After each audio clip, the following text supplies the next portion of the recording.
तो देखो हमारे फर्स्ट क्वेश्चन नंबर 1 पे पूछा है nitrogen is a gas, nitrogen gas है। तो आपको बताना पड़ेगा नाइट्रोजन गैस है। तो देखो ये जो नाइट्रोजन गैस है ये हो जाता है लाइटर देन एयर, यानी कि हवा से भी हल्का है, यानी कि इसका आंसर हो जाता है ऑप्शन बी।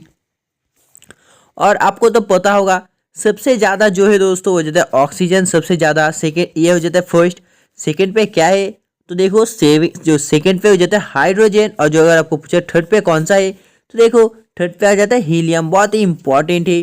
तो देखो क्वेश्चन नंबर 2 पे क्या पूछा है, इस पे पूछा है जो वायु का मुख्य संघटक है वो क्या है, आपको बताना पड़ेगा इसका आंसर। तो देखो जो वायु का मुख्य दोस्तों संघटक है क्या है, हाँ दोस्तों ये हो जाता है नाइट्रोजन ही, यानी कि इसका आंसर हो जाता है ऑप्शन ए।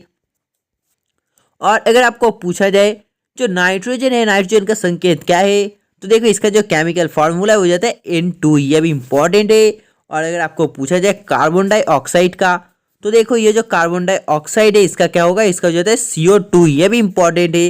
और आपको तो ऑक्सीजन का पता है हो जाता है O2। तो चलिए देखते हैं क्वेश्चन नंबर 3 को। Next question number 3। तो देखो हमारे क्वेश्चन नंबर 3 पे पूछा है who is the discover of nitrogen.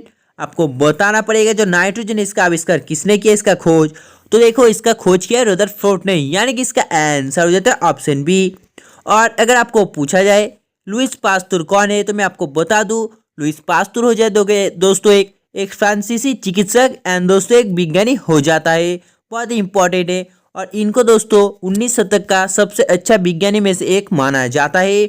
और अगर आपको पूछा जाए चैडविक कौन है तो देखिए ये जो चैडविक है दोस्तों इनको नोबेल प्राइज मिला था कब, 1935 में। दोस्तों चैडविक थे एक ब्रिटिश फिजिसिस्ट, बहुत ही इंपॉर्टेंट है, इनको फिजिक्स में नोबेल प्राइज मिला था। तो चलिए देखते क्वेश्चन नंबर 4 को। तो देखो हमारे क्वेश्चन नंबर 4 पे पूछा है the gas used in the electric bulb is, विद्युत बल्ब में प्रयुक्त की जाने वाली गैस है। तो आपको बताना पड़ेगा इसका आंसर क्या होगा। तो देखो विद्युत बल्ब में प्रयोग की जाने वाली जो गैस है वो कौन सी हो जाता है नाइट्रोजन, यानी कि इसका आंसर हो जाता है ऑप्शन ए। नेक्स्ट क्वेश्चन है 5। तो देखो हमारे क्वेश्चन नंबर 5 पे पूछा है which of the following elements is required in maximum quantity bye growing plants. आपको बताना पड़ेगा बढ़ते हुए पौधों का निम्नलिखित में से किस तत्व का सबसे अधिक मात्रा में आवश्यकता होती है। तो आपको बताना पड़ेगा वो तत्व कौन सा है।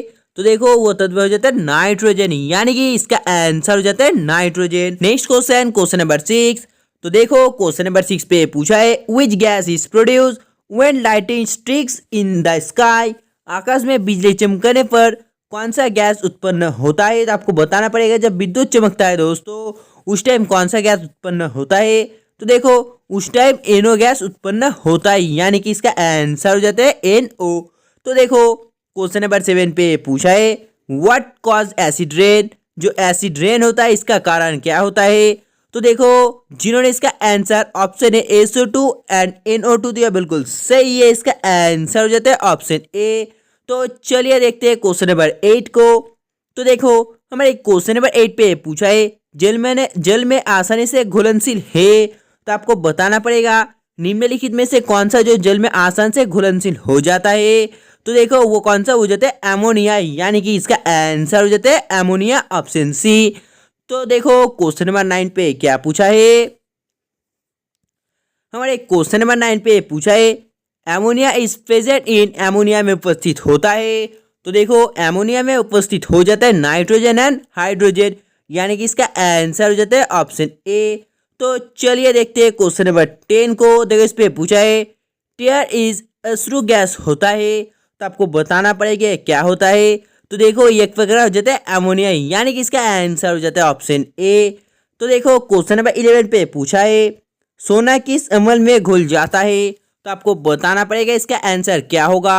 तो देखो जिन्होंने इसका आंसर ऑप्शन डी दिया बिल्कुल सही है, इसका आंसर हो जाता है ऑप्शन डी अमरराज, यानी कि दोस्तों जिन्होंने बिल्कुल सही दिया इसका आंसर। तो देखो क्वेश्चन नंबर 12 पे पूछा है about 50% is found in bones and teeth.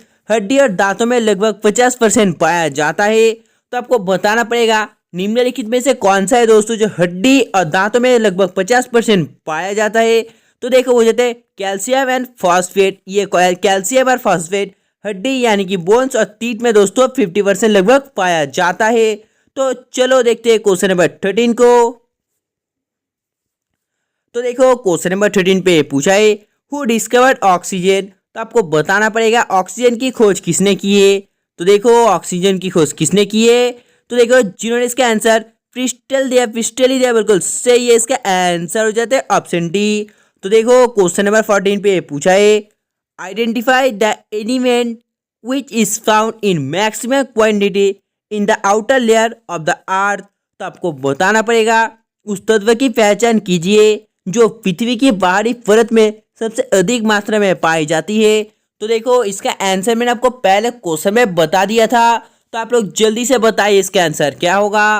तो देखो जिन्होंने इसका आंसर ऑप्शन ए ऑक्सीजन दिया बिल्कुल सही है, और सेकंड में आ जाता है दोस्तों हाइड्रोजन, और थर्ड पे आ जाता है helium. Next question, question number 15। तो देखो हमारे क्वेश्चन नंबर 15 पे पूछा है निम्नलिखित गैस में से कौन सा एक ग्रीन हाउस गैस नहीं है। तो आपको बताना पड़ेगा इसका आंसर क्या होगा। तो जल्दी से आप लोग कमेंट करिए इस क्वेश्चन का आंसर क्या होगा। तो देखो जिन्होंने इसका आंसर ऑप्शन डी दिया बिल्कुल सही है, इसका आंसर हो जाता है ऑप्शन डी। तो चलिए देखते हैं क्वेश्चन नंबर 16 को। तो देखो इस पे पूछा है which mixture of gases do divers use for breathing. आपको बताना पड़ेगा गोताखोर को दोस्तों, जो गोताखोर होते हैं उनको सांस लेने के लिए किस गैसों का मिश्रण का उपयोग करना पड़ता है। तो आप लोग जल्दी से लाइव से बताइए इस क्वेश्चन का आंसर क्या होगा। तो देखो जिन्होंने इसका आंसर ऑक्सीजन एंड हीलियम से बिल्कुल सही है, इसका आंसर हो जाता है ऑप्शन सी। तो देखो क्वेश्चन नंबर 17 पे पूछा है which of the following helps in burning. आपको बताना पड़ेगा निम्नलिखित में से क्या जलने का सहायक होता है। तो देखो मैं आपको बता दूं निम्नलिखित में से जो ऑक्सीजन है ये जलने का सहायक हो जाता है। Next question, question number 18। तो देखो क्वेश्चन नंबर 18 पे पूछा है which element has the highest percent in the human body. मानव शरीर में किस तत्व का प्रतिशत सबसे अधिक होता है, आपको बताना पड़ेगा। तो देखो मानव शरीर में जो ऑक्सीजन होता है ये दोस्तों सबसे ज्यादा होता है, यानी कि इसका आंसर हो जाता है option D oxygen. Next question, question number 19। तो देखो इस पे पूछा है which of the following gas darkens the silver power. आपको बताना पड़ेगा निम्नलिखित में से कौन सी गैस चांदी की जो सत्ता को दोस्तों काला कर देता है। तो देखो वो कर देता है कौन, हाँ ओजोन, यानी कि इसका आंसर हो जाता है option A. Next question, question number 20। तो देखो इस पे पूछा है the ozone layer of the atmosphere is damage as a result of the use of which of the following. निम्नलिखित में से किसके इस्तेमाल के फल स्वरूप जो दोस्तों वातावरण का ओजोन परत को हानि होता है। तो आपको बताना पड़ेगा इसका आंसर क्या होगा। तो देखो जिन्होंने इसका आंसर क्लोरोफ्लोरोकार्बन दिया बिल्कुल सही है, इसका आंसर हो जाता है ऑप्शन सी। तो देखो इस पे पूछा है जो सुपरसोनिक है दोस्तों, सुपरसोनिक वायुयान सप्ताह मंडल में निम्नलिखित में से प्रवेश करता है। तो आपको बताना पड़ेगा इसका आंसर क्या होगा। तो देखो जिन्होंने इसका आंसर ऑप्शन है NOx दिया बिल्कुल सही है, इसका आंसर हो जाता है ऑप्शन ए। तो चलिए देखते हैं क्वेश्चन नंबर 22 को। तो देखो इस पे पूछा है वायुमंडल में कौन सी गैस पराबैंगनी किरणों को दोस्तों जो अवशोषण कर लेता है। तो आपको बताना पड़ेगा इसका आंसर क्या होगा। तो देखो हो जाता है ओजोन, यानी कि इसका आंसर हो जाता है ऑप्शन ए। तो देखो क्वेश्चन नंबर 23 पे पूछा है what is the smell of ozone gas. Ozone gas का किस तरह का दोस्तों गंध होता है।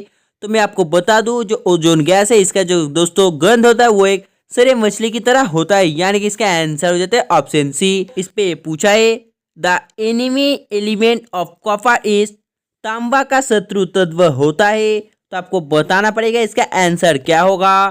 तो देखो जो तांबा का शत्रु तत्व होता है वो जाता है सल्फर, यानी कि इसका आंसर हो जाता है ऑप्शन ए। तो चलिए देखते हैं क्वेश्चन नंबर 5 को। तो देखो इस पे पूछा है which vitamin is not found in milk.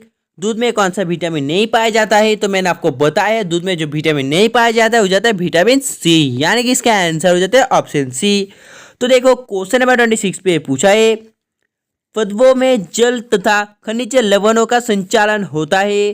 तो देखो जो पदवों में जल तथा खनिज लवणों का संचालन होता है फ्लोएम के द्वारा, यानी कि इसका आंसर हो जाता है ऑप्शन बी। तो देखो क्वेश्चन नंबर 27 पे पूछा है which of the following chromosomes were discovered आपको बताना पड़ेगा क्रोमोसोम्स का दोस्तों जो खोज ये किसने किया है। तो देखो इसका आंसर क्या होगा। हाँ, जिन्होंने इसका आंसर ऑप्शन बी दिया बिल्कुल सही है, इसका आंसर हो जाता है ऑप्शन बी। तो देखो क्वेश्चन नंबर 28 पे पूछा है, how many pairs of nerve coming out the spinal cord in humans. मनुष्य के मेरुदंड में कितनी जोड़ी तंत्रिका निकलती है। तो देखो मनुष्य के मेरुदंड में दोस्तों जो तंत्रिका निकलती है वो कितनी, हाँ वो जाता है 31। तो चलिए देखते हैं क्वेश्चन नंबर 29 को। तो देखो इस पे पूछा है, what is the number of chromosomes in humans. आपको बताना पड़ेगा मानव शरीर में क्रोमोसोम्स की संख्या कितनी होती है। तो देखो वो संख्या कितनी होती है। हाँ दोस्तों इसका आंसर हो जाता है option C, A and both B. तो चलिए देखते हैं क्वेश्चन नंबर 30 को। तो देखो हमारे क्वेश्चन नंबर 30 पे पूछा है, what is the normal body temperature. मानव शरीर का सामान्य तापमान क्या है। तो मैं आपको बता दूं जो मानव शरीर का सामान्य तापमान, इसका जो आंसर होगा वो जाता है ऑप्शन डी। तो दोस्तों आज के लिए बस इतना ही। अगर आपको वीडियो पसंद है तो प्लीज दोस्तों वीडियो को लाइक करना, जाने से पहले चैनल को सब्सक्राइब करना, बाजू में जो बेल आइकन उसे प्रेस कर लेना। तब तक का बाय, जय हिंद जय भारत।